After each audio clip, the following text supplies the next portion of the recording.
Imaginez un peu la scène, mettre trois pays à la porte d'une alliance géopolitique, rompre presque tous les liens diplomatiques, pour réaliser le lendemain matin qu'on doit toujours leur confier les clés de la banque centrale commune. Ouais, ça paraît complètement surréaliste, mais c'est exactement ce qui se passe. Bah oui, c'est le paradoxe monumental qui se joue en ce moment même en Afrique de l'Ouest. On a devant nous une montagne de documents très pointus pour cette analyse en profondeur. Il y a des communiqués internes de la CEDEAO, donc le bloc économique historique de la région, des rapports financiers très denses de l'économiste du Faso et même des analyses de l'Africa Defense Forum. Sans oublier les enquêtes sur la désinformation numérique, qui sont d'ailleurs passionnantes. Absolument. Et le but aujourd'hui, notre mission, avec cette exploration, c'est de comprendre les rouages de cette transition inédite. D'accord, décortiquons tout cela. Comment l'AES, donc le Mali, le Burkina Faso et le Niger, et leur ancien partenaire de la CEDEAO, naviguent-ils dans ce divorce qui n'en est finalement pas un? Ce qui est fascinant ici, c'est vraiment de voir comment la géographie dicte sa loi à la politique. On a une façade de rupture politique totale, c'est indéniable. Mais derrière, en coulisses, les réalités sécuritaires et financières forcent tout le monde à s'asseoir à la même table. L'isolement total au XXIe siècle, c'est une illusion complète. C'est ça. On a vraiment l'impression que la rhétorique politique se heurte à un mur de réalité. Exactement. Au départ, après les récents bouleversements institutionnels dans ces trois pays, la stratégie de la CEDEAO était ultra classique, des sanctions économiques massives, un isolement diplomatique, pour en gros forcer un retour au statu quo. Ce qui n'a pas vraiment marché si on en croit les sources. C'est le moins qu'on puisse dire. Les sources financières qu'on a épluchées montrent que cette stratégie de l'asphyxie a très vite atteint ses limites. Au lieu de s'effondrer, ces trois pays, qui occupent quand même le cœur géographique de l'Afrique de l'Ouest, se sont repliés sur eux-mêmes pour former leur propre alliance souverainiste, l'AES. Et la CEDEAO a dû se rendre à l'évidence. Voilà. Isoler un bloc aussi immense, c'était un peu comme amputer le torse de son propre corps économique. C'est juste pas viable. Ce qui nous amène, du coup, à ce fameux sommet du 14 décembre 2025. C'est vraiment le moment où la ligne dure se fissure, non hein? Ah oui, complètement. C'est un tournant majeur. En lisant le communiqué final de ce sommet, c'est fascinant, parce qu'entre les lignes diplomatiques très rigides, il y a une instruction super claire, maintenir le dialogue avec l'AES. Et quand on regarde les rapports sur le terrorisme, on comprend tout de suite pourquoi. Les groupes armés se fichent pas mal des frontières tracées sur une carte. C'est certain. Le Sahel reste l'épicentre des défis sécuritaires pour toute la région. Mais là où ça devient vraiment inattendu, c'est sur la question bancaire. Ces trois pays ont officiellement claqué la porte de la CEDEAO et pourtant, le sommet approuve leur maintien au sein de la principale institution d'investissement, la BIDC. Enfin, c'est comme annuler son abonnement à un club, mais garder les clés du coffre-fort. Comment la CEDEAO justifie le fait de garder des pays, disons, sécessionnistes dans sa propre banque? Ah bien, pour comprendre ça, il faut vraiment regarder comment fonctionnent les marchés obligataires internationaux. La BIDC ne finance pas ces immenses projets d'infrastructure juste avec l'argent de ses membres. Elle lève des fonds à l'international. D'accord, sur les marchés mondiaux. C'est ça. Or, le Mali, le Burkina et le Niger détiennent ensemble un peu plus de 6% du capital de cette banque. Ça a l'air modeste comme ça? Ouais, 6%, c'est pas énorme. Pas énorme, mais dans le monde hypersensible de la finance, expulser de force des actionnaires souverains, ça créerait un précédent juridique et financier catastrophique. Les agences de notation détesteraient ça, les bailleurs de fonds verraient une institution instable, capable de virer ses propres membres pour des raisons politiques, la crédibilité en prendrait un coup massif. Ah d'accord. Donc c'est pas par bonté d'âme ou pour tendre une branche d'olivier, c'est un instant de survie financier. Tout à fait. C'est une question de survie. Exclure l'AES ferait s'effondrer des projets transfrontaliers colossaux. On parle de routes, de réseaux électriques qui lient l'AES aux pays côtiers. Mais il n'y a pas que la banque. Il y a aussi le JABA. Le JABA, c'est bien l'organe contre le blanchiment d'argent, c'est ça? Exactement. La lutte contre le financement du terrorisme. Et la CEDEAO a impérativement besoin que les pays de l'AES restent dans ce système de renseignement financier. Parce que, logiquement, si on les exclut de ce réseau, on crée quoi? Un trou noir financier au beau milieu de l'Afrique. Un trou noir de la taille de l'Europe occidentale. C'est colossal. Ça deviendrait une zone grise où des centaines de millions de dollars pourraient circuler totalement hors des radars du système mondial. Pour n'importe quelle analyse de la lutte antiterroriste, perdre cette visibilité, c'est le pire scénario imaginable. L'argent sale pourrait contaminer les banques des pays voisins avec une facilité déconcertante. C'est effrayant quand on y pense. Et ça explique ce rôle très discret mais fondamental de l'UEMOA, l'Union économique et monétaire ouest-africaine. En parcourant nos documents, on voit que cette organisation qui gère le franc CFA semble étrangement immunisée contre ces turbulences. Absolument. L'UEMOA sert vraiment d'espace tampon technique. C'est ce que j'appelle une régionalisation à géométrie variable. C'est-à-dire? Le ministre burkinabé de l'économie a même été nommé à la présidence du Conseil de l'UEMOA en pleine crise. Voilà. C'est le forum où les technocrates continuent de bosser et de se parler pendant que les politiciens s'invectivent devant les caméras. L'architecture monolithique d'avant-bas, elle n'existe plus. On est sur une collaboration pragmatique, de survie, ne pas couler la banque, tracer l'argent sale et sécuriser l'espace. Et justement, ce pragmatisme financier, c'est un moyen d'acheter du temps. Du temps pour bâtir ce qui semble être le cœur du projet de l'AOS, leur propre forteresse militaire. Et voici où cela devient vraiment intéressant. Quand on plonge dans la charte du Liptako Gourma, le document fondateur, l'article 6 saute aux yeux. Ah oui, l'article 6. C'est la clé de voûte de leur défense collective. C'est radical. Si on touche à un membre, les deux autres répliquent. Et en décembre 2025, ils annoncent une force unifiée de 5 à 6 000 hommes, déjà opérationnels. Mais attendez, je veux qu'on s'arrête là-dessus. 6 000 hommes pour sécuriser 3 nations immenses. Comment c'est faisable sans le gigantesque soutien logistique ou aérien des anciennes forces internationales? C'est une excellente question et la question de l'échelle est totalement légitime. Mais le vrai changement de paradigme ici, c'est pas le nombre de soldats, c'est la doctrine d'emploi. Avant, on avait le G5 Sahel. Qui incluait aussi le Tchad et la Mauritanie. C'est ça. Mais structurellement, c'était une force paralysée. Les bataillons répondaient à des chaînes de commandement nationales distinctes et surtout, ils dépendaient massivement d'argent extérieur juste pour payer le carburant des blindés. Ouais, en lisant les comptes rendus de l'époque, cette ancienne force, ça ressemblait vraiment à des chiens de garde attachés à des laisses très courtes. Leur juridiction s'arrêtait pile à 100 km à l'intérieur de la frontière voisine. Cette analogie des laisses illustre parfaitement le cauchemar opérationnel. C'était l'enfer. Si la menace dépassait cette ligne invisible, on arrêtait tout, on sortait les formulaires administratifs et on demandait la permission à une autre capitale pour continuer à poursuivre les terroristes. C'est fou. Eh bien, la nouvelle force unifiée de l'AES élimine totalement ces frontières artificielles. Le commandement est centralisé, ça permet des mouvements de troupes ultra fluides d'un pays à l'autre selon l'urgence.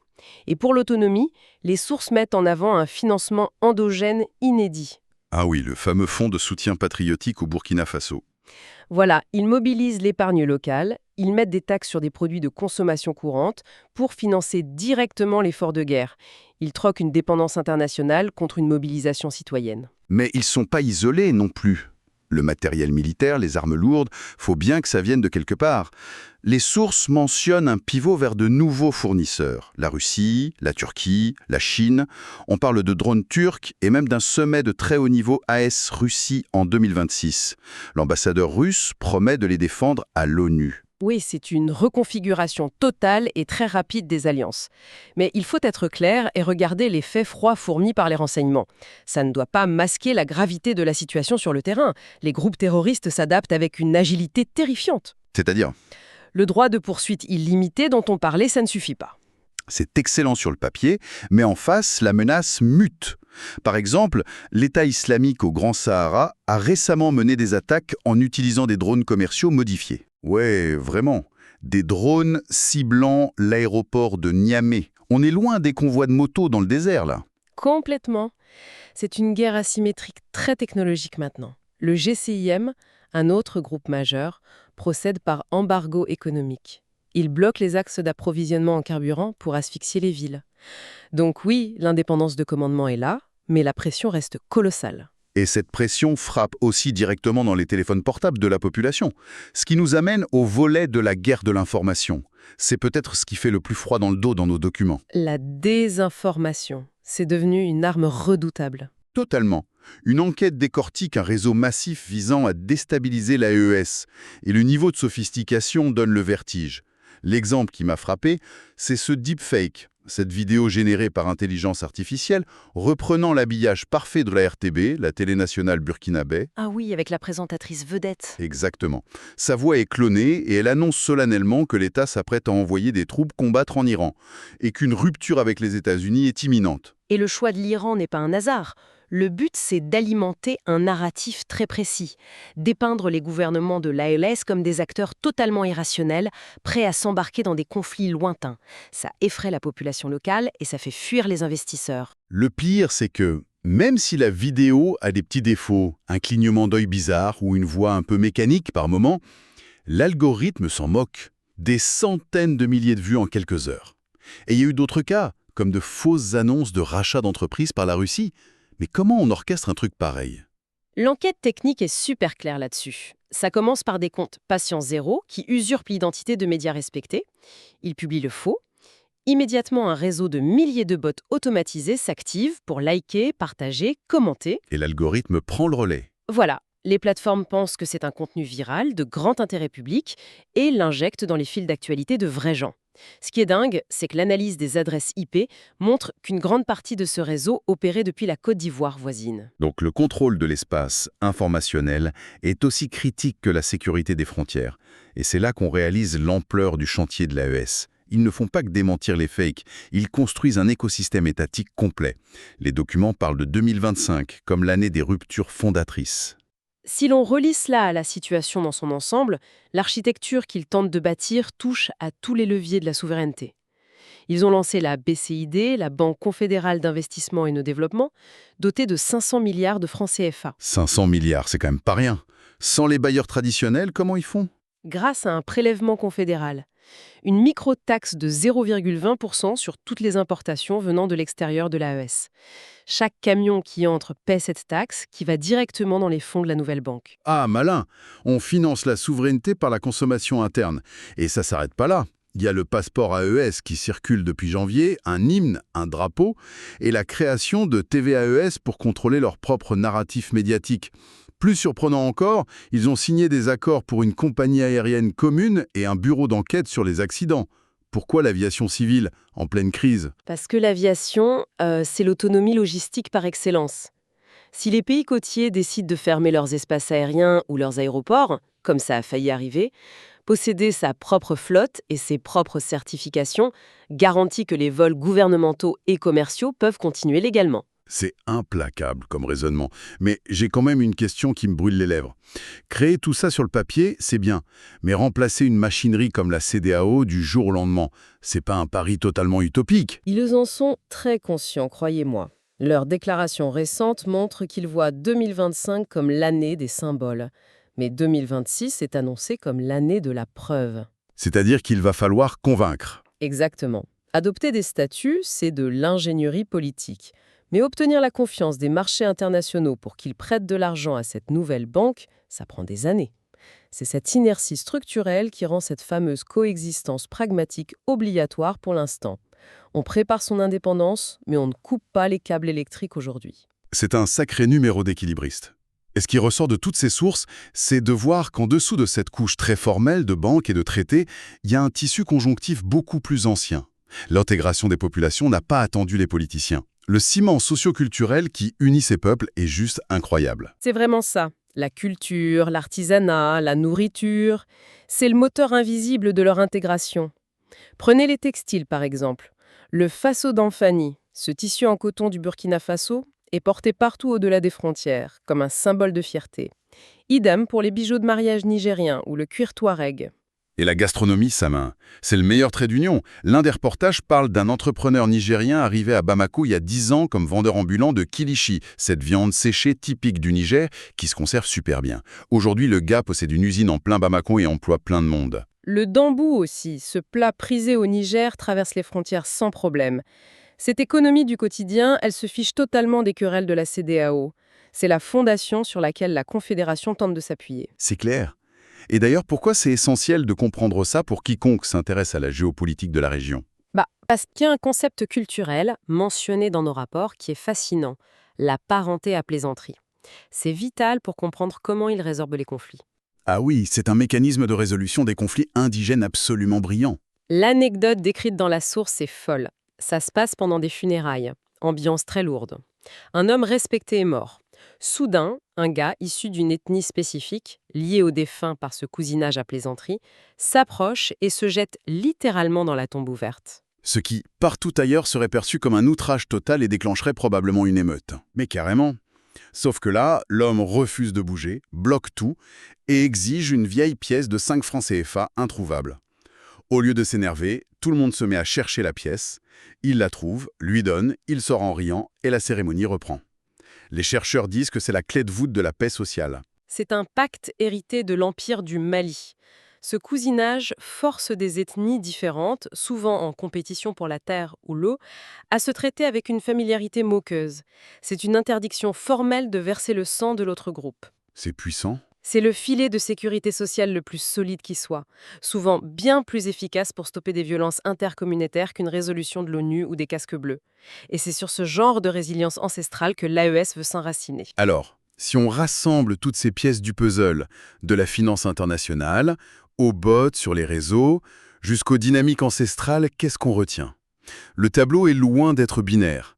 On nous vend souvent l'idée d'un affrontement mortel, un jeu à somme nulle entre la CEDEAO et l'AES. Mais la réalité dicte une toute autre voie. Sous la pression du terrorisme et de l'interdépendance financière, les deux blocs inventent un nouveau modèle d'intégration, basé sur le pragmatisme plutôt que sur la stricte adhésion institutionnelle. C'est une diplomatie à tiroir, où on se menace en public tout en siégeant dans le même comité anti-blanchiment. Et ça soulève une pensée finale un peu provocatrice pour ceux qui nous écoutent et qui s'intéressent aux relations internationales. On voit les grandes institutions supranationales s'essouffler partout dans le monde. Oui, sous le poids de la bureaucratie ou l'idéologie. Exactement. Et si ce qu'on observe dans le Sahel, cette régionalisation à géométrie variable, où des États radicalement opposés collaborent sur des enjeux vitaux, devenait le modèle politique du futur?